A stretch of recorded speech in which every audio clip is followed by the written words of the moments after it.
So juicy. This is nice.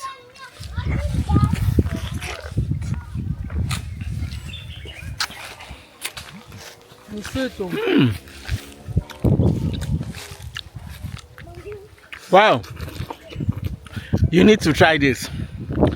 Very natural.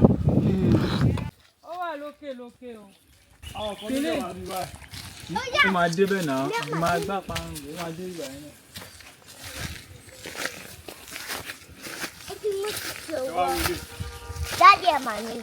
Yeah, Daddy, mommy.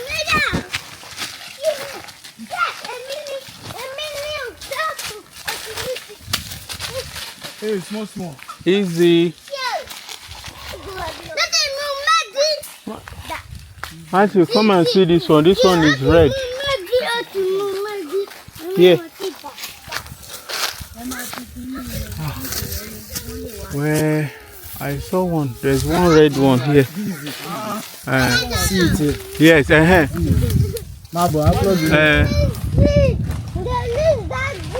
Okay, yeah. Wow. See?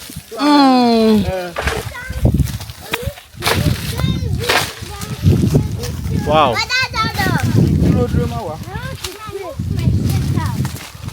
That one is high.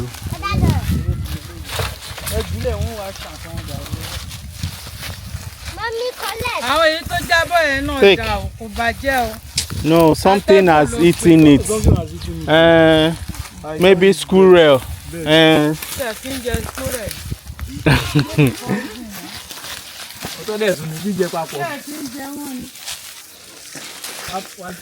Hello, beautiful people. As you can see, we are harvesting our cashews. You can see, this is fresh cashew from Mother Nature. So delicious. I want to eat it. Are you not picking this one? Oh?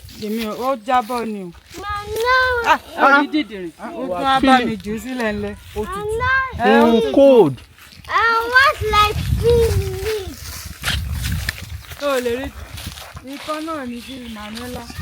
Wow. Yeah, I think.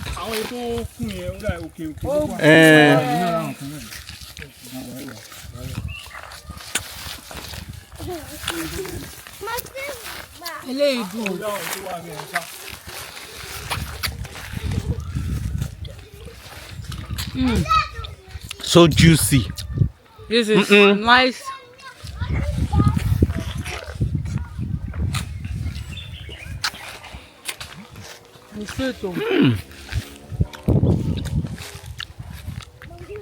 Wow. You need to try this. Very natural.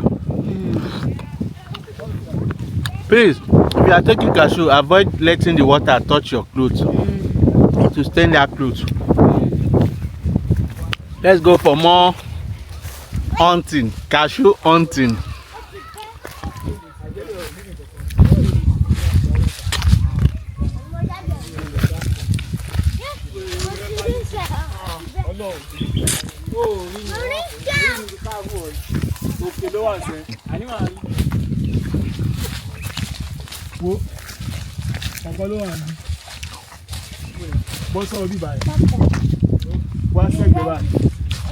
This cashew is very satisfying, no?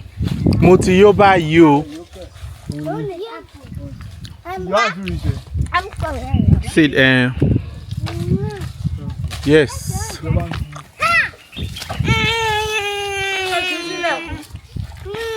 Wow, see those many. Yeah, the stick will not get there. Oh. It's very high. Where is it? See, near that pawpaw there. Be Mary, be Mefa gone. Oga. Or less. Climb this tree and shake it. Yeah.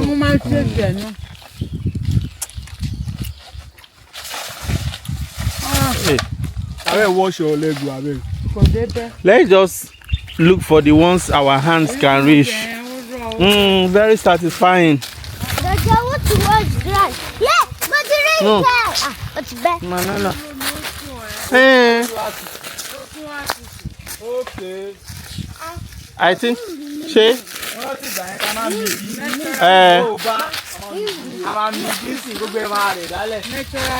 Really?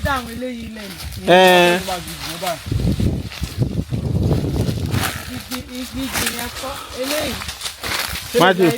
So first thing you just climb up. And climb. Wá kí n fa jẹ mọ́ lọ. Ṣé o lè lọ sókè sá? Ibà ni wàá wá o, táyà ibà ni. Ṣé ibà ló wà? Táyà ibà No, ló wà. this corner. No, ó wà ní báyìí náà. No, ẹ wá síbí báyìí. Má bọ̀ àti Philip, má bọ̀. Ó wà. Philip, don't remove your sweater, eh? Jọ ti jẹ̀dẹ̀. No, it's menu, it's more than two. Àbí ọwọ́ yìí. No, no dey here, no dey inside. No this one. Obi ṣe lè kí mo wá yìí. Ọlọ́run. Torí eléyìí. Oyin dẹ̀ mọ́ Like wà. 4 dey here, 5. Even For 6. yourself. Okay. Àwọn sálámọ́ náà máa ń pa ìdè. See, is this tree you climb? This one. This one. this one. If you shake I will it. stand here. Oh God. Máa lọ díẹ̀ o. O ṣe bọ́ bàtà. Ṣé mi náà ti ń trend báyìí? Ṣé bá ń gbégi yẹn? Yeah. Matthew, please. Can you pass this stick? Sáré máa plot. Which one? Ẹlẹ́bi láti mú ẹ máa ṣá. No, as far pé ó ti jábọ́ not ìyẹn tó ti jábọ́ tẹ́lẹ̀. Nígbà àwọn yìí tó jábọ̀ kò sí ìkàkà tó ṣe. But Àwọn míì tẹ̀ jábọ̀. to be on the safe side. Yes, that is it.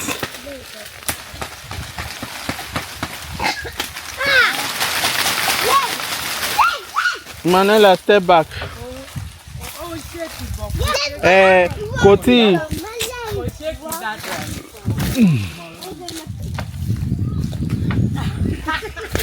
Àwọn mo fẹ́ fò sókè ẹ̀rù tí wọ́n bá mi.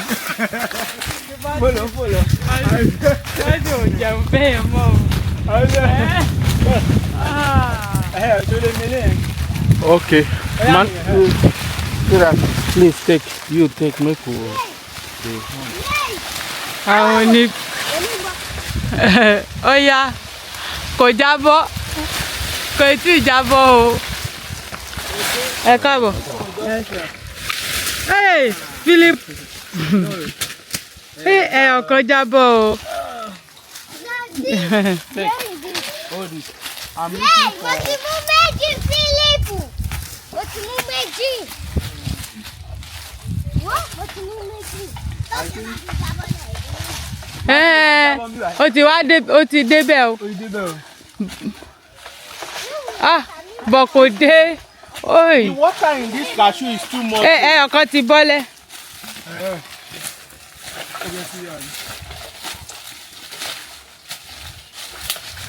Pinky. Look. Ẹyọ kan ti jábọ́ again. This cashew get water. Ìgẹ̀wọ̀ta ọ̀nà ó dùn. Ẹ mọ̀ pé wọ́n fi ń ṣe wáìnì náà. Wọ́n fi cashew ṣe wáìnì o. Mẹ́rin ló wà ń bẹ kò. Máa wẹsẹ̀ o. Igi yẹn ṣèkẹ̀. Ṣèkẹ̀.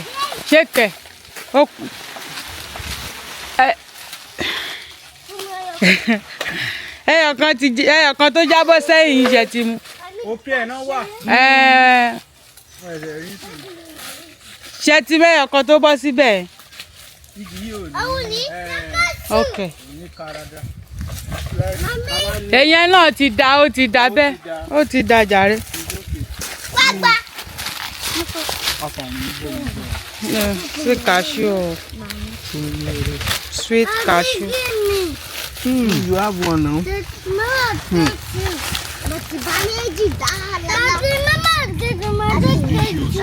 Delicious and yummy. Juicy, delicious. Cashew. You see the water. You get water. Just like pure water. God is great. God is great. Oh. Natural food. Natural. It's okay. Ó ti dàbẹ́ o. This is it. Ṣé mi bọ́tẹ̀?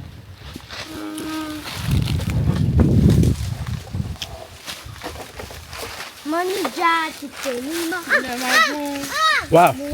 Wọ́n máa ń náà máa mẹ́yọ̀ kan. You can even plug for them too. Bọ̀lẹ̀ tí wàá fẹ́ rí ó ti tán. Tire plug. Ti dà báyìí. Fún mo ti yó báyìí o. Ẹ ti yó. Wàláì. Ẹ ṣọ̀pẹ̀ yó. In fact, I will not eat again till 2 p.m. Tomorrow night. No. I will still eat in the night too. Give you more appetite. You need more appetite. Cashew kò kàn sustain yẹn fún gbàgbé. Ó máa digest ó máa pa ó máa yẹ kí bí pa. Ó máa yẹ kí pa yẹn ni. Ó máa ṣiṣẹ́ positively. What? Philip. Come now, Philip. Ṣé lóun fẹ́ ni? Ó ní ká fún ní méjì. Okay, àwọn náà ń méjì. Emmanuela, give. Dárò tí ìmọ̀ ẹ̀yọ̀ kan. Àwọn náà dọ́pọ̀ ẹ̀kọ́ kó bá lè mọ́kọ́ ẹ̀kọ́ kan lẹ́yìn. Mo ti mú méjì. Tẹ́lẹ̀ náà. Ọ̀yá bá wọn. Oya, come, let's go. Bá wọn ẹ̀yọ̀ kan jàre. Lẹ́yìn nìkan ni mi mú bá wọn. Philip, the one you are holding is very big and red. Philip mú lọ́kì mú Ó mú yẹn wá. lọ́kì o. Ó rí lọ́kì o. Ṣé òun náà ló mú fúnra rẹ̀? Kò tí ì mú ni, ká ló mú ni. Ó máa mọ̀ pé kò yẹ kó dì dání báyìí. Let's Ó go. fẹ́ délé kó tó mú ni. Mommy, I'll load the camera in the Jẹ́ machine. ìfilẹ̀ kẹjọ mẹ́yọ kọ̀ọ̀kan dání. Nítorí ó ti ní ti ọba wẹ̀rẹ̀ kan. Ẹ ṣe jà o. Ṣáà bá yóò jìnnà sí tí náà. It's not too far from me. It's not fun. Ó jì o.